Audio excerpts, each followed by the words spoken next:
Good morning विद्यार्थियों। BMD college Dayalpur Vaishali के इतिहास विषय के बीए पार्ट 2 के विद्यार्थियों के लिए आज इतिहास के मध्यकाल से टॉपिक अकबर महान से संबंधित अध्याय अकबर के बारे में आप लोगों को जानकारी बतलाने जा रहा हूँ। मैं नागेश्वर कुमार, सहायक प्राध्यापक इतिहास विभाग, बीएमडी कॉलेज दयालपुर, आप सभी का आज के इस अध्याय की चर्चा में स्वागत करता हूँ। सम्राट अकबर का शासनकाल 1556 ईस्वी से लेकर 1605 ईस्वी तक रहा। अकबर का जन्म 15 अक्टूबर 1542 ईस्वी को हमीदा बानो बेगम के गर्भ से अमरकोट के राणा वीर साल के महल में हुआ, क्योंकि उस समय हुमायूं जो है वह भागा भागा फिर रहा था, तो सिंध के राजा के क्षेत्र में वह जब उससे मदद ली, सहायता ली, तो उसी के राजा अमरकोट के राजा वीर साल के यहाँ अकबर का जन्म हुआ। अकबर का राज्याभिषेक 14 फरवरी 1556 ईस्वी को पंजाब के कलानौर नामक स्थान पर हुआ। अकबर के शिक्षक का नाम अब्दुल लतीफ़ था, जो ईरानी विद्वान थे। वह जलालुद्दीन मुहम्मद अकबर बादशाह गाजी के उपाधि के साथ सिंहासन पर बैठा। बैरम खां 1556 ईस्वी से 1560 ईस्वी तक अकबर का संरक्षक रहा। क्यों रहा संरक्षक? क्योंकि अकबर जब राजा बना था उसकी उम्र मात्र 13-14 साल की थी, 13 साल की थी। इतनी कम उम्र में शासन चलाने में उसको सहायता के लिए उसका संरक्षक बैरम खां था। अकबर ने शासक बनने के बाद, सिंहासन पर बैठने के बाद, अपने राज्य के विस्तार के लिए कई एक अभियान किए। भारतवर्ष के बहुत सारे क्षेत्रों को जीतकर मुगल साम्राज्य में मिलाया, जिसमें मालवा के शासक बाज बहादुर के खिलाफ 1561 में अभियान करके उसे मालवा को जीता गया, जिसमें मुगल सेनापति अधम खां और पीर मोहम्मद थे। चुनार के अफगान शासकों के विरुद्ध 1562 में अब्दुल्ला खां के नेतृत्व में अभियान चलाया गया। मुगल सेनापति अब्दुल्ला खां के नेतृत्व में चुनार को जीता गया। गोंडवाना में वीर नारायण एवं रानी दुर्गावती के खिलाफ आसफ खां 1564 में अभियान किया और उसको जीता। आमेर, जिसको जयपुर भी कहते हैं, आमेर के राजा भारमल ने 1562 में अकबर की अधीनता स्वीकार कर ली। मेड़ता के राजा जयमल ने 1562 में मुगल सेनापति सरफुद्दीन से पराजय स्वीकार की। मेवाड़ के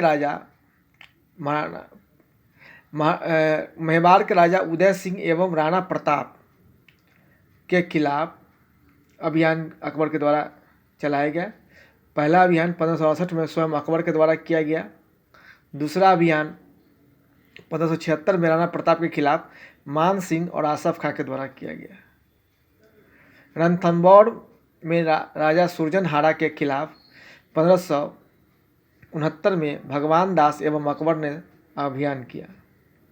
कालिंजर के शासक राजा रामचंद्र के खिलाफ 1569 में मजनू खां काकशाह के सेनापतित्व में अभियान किया गया। मारवाड़ के राजा रावचंद्र सेन के खिलाफ अभियान जब किया गया 1570 में, तो उसने स्वेच्छा से अधीनता स्वीकार कर ली। जैसलमेर के राजा रावल हरि राय ने भी 1570 में स्वेच्छा से अधीनता स्वीकार कर ली। बीकानेर के राजा कल्याणमल ने 1570 में स्वेच्छा से अधीनता स्वीकार कर ली। गुजरात के शासक मुजफ्फर खां तृतीय के खिलाफ खाने आजम सम्राट अकबर ने स्वयं सेनापतित्व करते हुए 1571 में अभियान किया और गुजरात को मुगल साम्राज्य में मिलाया। उसी प्रकार से बिहार एवं बंगाल में दाऊद खां शासक था।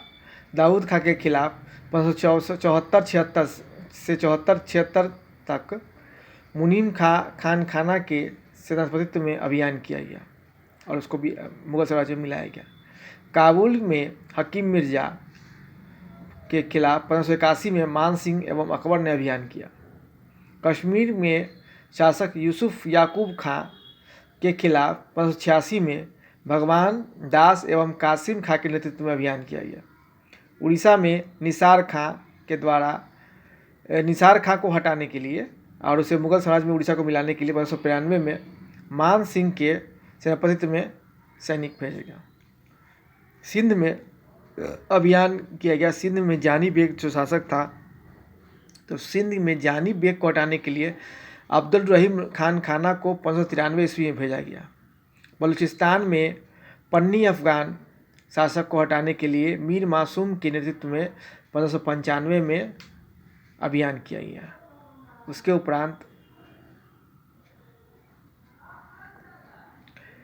1595 में ही कंधार में मुजफ्फर हुसैन शासक के विरोध में शाह बेग को मुगल सेनापति के रूप में भेजा गया और ये सब इलाके भारत के मुगल साम्राज्य में शामिल किए गए। यानी अकबर के शासन के दौरान मुगल शासन क्षेत्र का विस्तार हुआ। दक्षिण भारत में खान देश के शासक अली खां के खिलाफ जब फौज भेजी गई 1591 में, तो उसके पूर्व ही स्वेच्छा से उसने अधीनता स्वीकार कर ली। खान देश के अली खान ने स्वेच्छा से अधीनता स्वीकार कर ली। दौलताबाद की शासक चांद बीबी 1599 में मुराद अब्दुल रहीम खान खाना, अब्दुल फजल और अकबर की सेना से युद्ध की और उसके बाद पराजित होकर स्वीकार कर लिया अकबर की अधीनता। फिर अहमदनगर में बहादुर शाह और चांद बीबी ने 1600 में युद्ध लड़ा। असीरगढ़ में मीरन बहादुर 1601 ईस्वी, असीरगढ़ का जो अभियान था मीरन बहादुर के खिलाफ 1601 ईस्वी में, यह अकबर का अंतिम अभियान था, लास्ट युद्ध था, अभियान था अकबर का, असीरगढ़ का।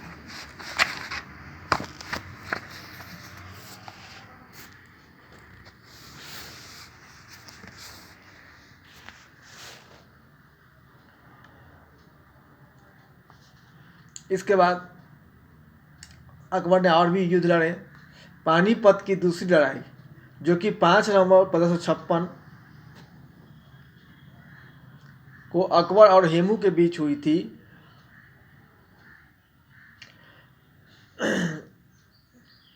यह काफ़ी महत्वपूर्ण है।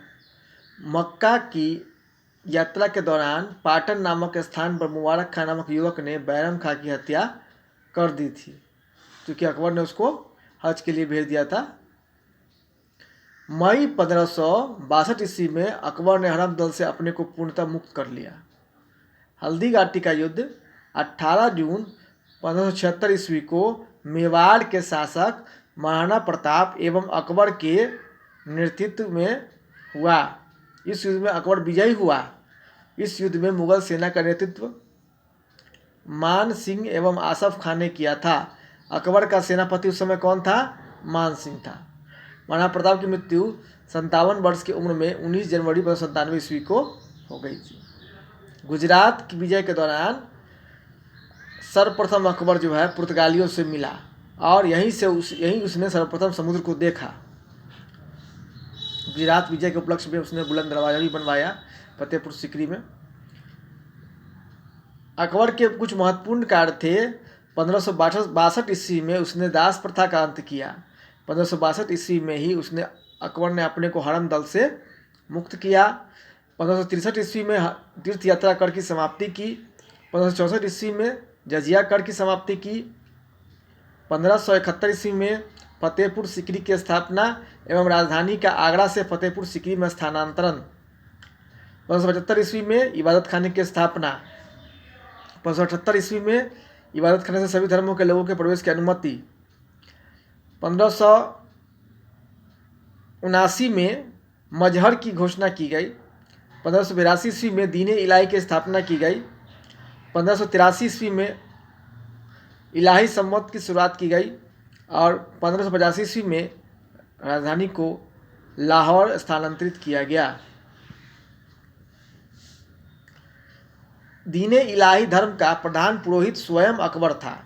दीन इलाही धर्म स्वीकार करने वाला प्रथम एवं अंतिम हिंदू शासक बीरबल था। अकबर ने जैन धर्म के जैनाचार्य हरिविजय सूरी को जगत गुरु की उपाधि प्रदान की थी। राजस्व प्राप्ति की जब्ती प्रणाली अकबर के शासनकाल में प्रचलित थी। अकबर के दीवान राजा टोडरमल ने 1580 ईस्वी में दहसाला बंदोबस्ती व्यवस्था लागू की थी। अकबर के दरबार का प्रसिद्ध संगीतकार तानसेन था। अकबर के दरबार के प्रसिद्ध चित्रकार अब्दुल समद था।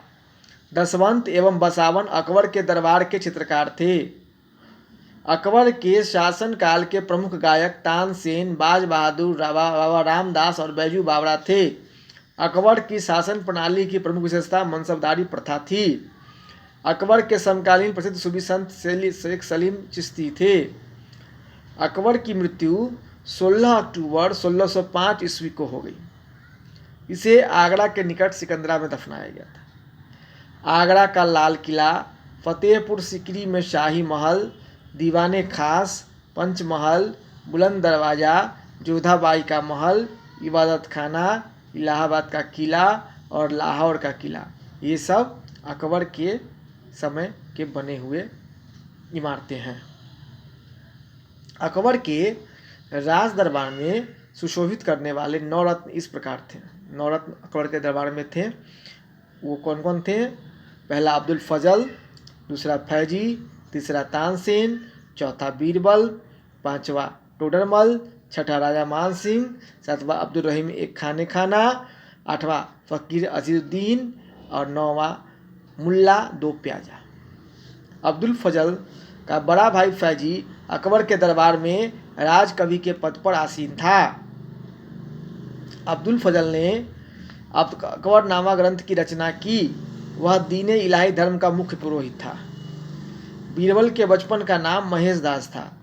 संगीत सम्राट तानसेन का जन्म 1506 ईस्वी में ग्वालियर में एक ब्राह्मण परिवार में हुआ था। इनका असली नाम राम तनु पांडे था। इनकी प्रमुख कृतियाँ थी मियाँ की टोरी, मियाँ का मल्हार, मियाँ का सारंग, दरबारी कान्हा आदि। कंठाभरण वाणी विलास की उपाधि अकबर ने तानसेन को दी थी। तानसेन अकबर के दरबार में आने से पूर्व रीवा के राजा रामचंद्र के राज्याश्रय में थे। अकबर के काल में स्वामी हरिदास भी एक महान संगीतज्ञ थे। ये वृंदावन में रहकर भगवान की उपासना करते थे। एक मत के अनुसार हरिदास तानसेन के गुरु थे, जबकि कुछ विद्वान हरिदास एवं तानसेन दोनों को मान सिंह तोमर का शिष्य बतलाते हैं। यह भी प्रचलित है कि हरिदास का गाना सुनने के लिए अकबर को इनकी कुटिया पर जाना पड़ा, क्योंकि इन्होंने अकबर के दरबार में जाने से मना कर दिया।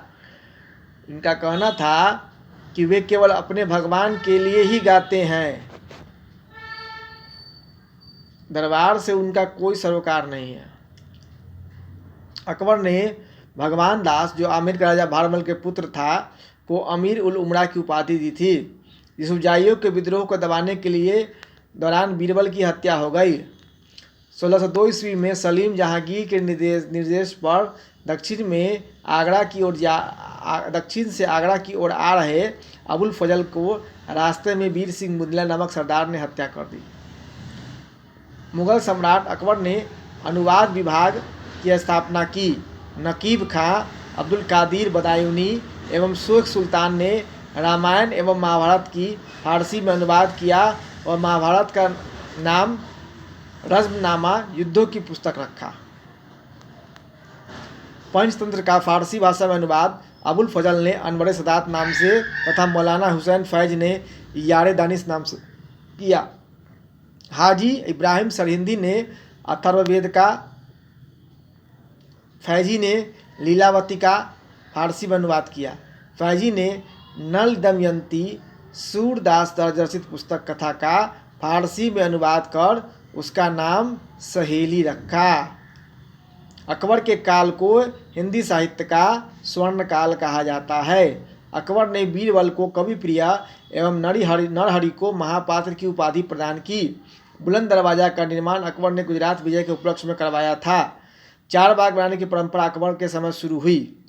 अकबर ने शीरी कलम की उपाधि अब्दुल समद को एवं जरी कलम की उपाधि मुहम्मद हुसैन कश्मीरी को दिया था। ये दोनों बहुत महान चित्रकार थे, अब्दुल समद और मुहम्मद हुसैन। मुगलों की राजकीय भाषा फारसी थी। अकबर स्वयं नक्कारा नामक वाद्य यंत्र बजाता था।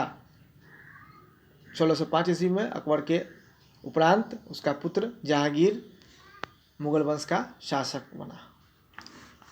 तो आज के लिए अकबर से संबंधित जो चर्चा की उसमें अकबर के विभिन्न रूप, विभिन्न तरह के हमने देखा, गुण देखे। अकबर को महान क्यों कहा जाता है? क्योंकि अकबर जो था वह सभी धर्मों को साथ लेके चलने वाला धर्म सहिष्णु शासक था। उसने जोर ज़बरदस्ती के बजाय सभी लोगों को साथ लेकर अपने शासन व्यवस्था को आगे बढ़ाया। उसको लगता था कि अगर उसे भारत में शासन करना है तो उससे राजपूतों से मित्रता करनी होगी। अतः उसने राजपूतों से वैवाहिक संबंध स्थापित किए और अपने शासन को मजबूत किया और उन्हें अपने शासन में भी सहायक बनाया, जिससे मुगल साम्राज्य भारत में मजबूत हुआ। तो आज के लिए अकबर पर चर्चा आज इतना ही पे समाप्त करते हैं।